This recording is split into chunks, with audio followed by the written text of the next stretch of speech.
कि यदि किसी संख्या के 50% को 75 में जोड़ा जाता है तो परिणामी वही संख्या होती है, वह संख्या ज्ञात कीजिए। तो पहले 50% की फ्रैक्शन क्या होती है, तो 50% की जो फ्रैक्शन है वो होती है 50, फ्रैक्शन हटता है नीचे, परसेंट हटता है नीचे 100 आता है, यानी कि 0 से 0 गया, 5 दूनी 10, ऊपर एक 5 एकम 5, 1/2 फ्रैक्शन आई 1/2। अब 1/2 यानी 50% 1/2 के बराबर है। तो कह रहा है कि 50% को 75 में जोड़ा जाए, 50% को 75 में जोड़ा जाए तो परिणामी वही संख्या, यानी 1 में 2, अगर 1 में कितना जोड़ा जाए कि नीचे 50% यानी 2% आ जाए, तो 1 में कितना जोड़ा जाए, 1 जोड़ा जाए, 1 में 1 जोड़ देंगे 2 के बराबर आ जाएगा, तो ये कितने के बराबर हुआ, 75 के बराबर हुआ।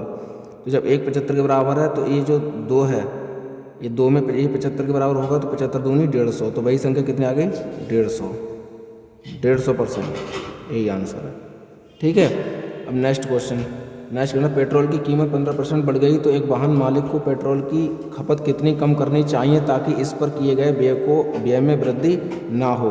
तो इसमें देखेंगे तो 15% की फ्रैक्शन क्या होती है, पहले 15% की फ्रैक्शन लगाते हैं, 15% की 15/100, परसेंट हटता है नीचे 100 आता है, तो 5 तियाँ 15 और 5 दूनी 10 और नीचे 0, तो आया 3/20, यानी मतलब कह रहा है कि वह बढ़ गई, 15% से बढ़ गई, यानी 20 से 23 हो गई, 20 से 23 हो गई।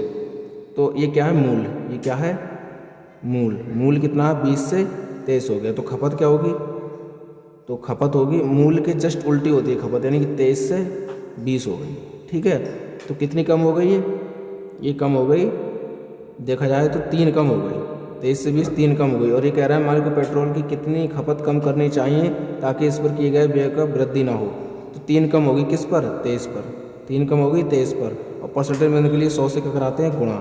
तो ये हो गया 300, नीचे 1 है और ऊपर गुणा करा दो तो हो गया 300/23, 300/23। जब इसको इससे क्या करेंगे, भाग, हर से अंश को भाग करते हैं तो क्या आएगा आंसर में, तो आएगा 13 सही 1/23%, 13 सही 1/23%, ये आंसर आएगा। ठीक है, ओके।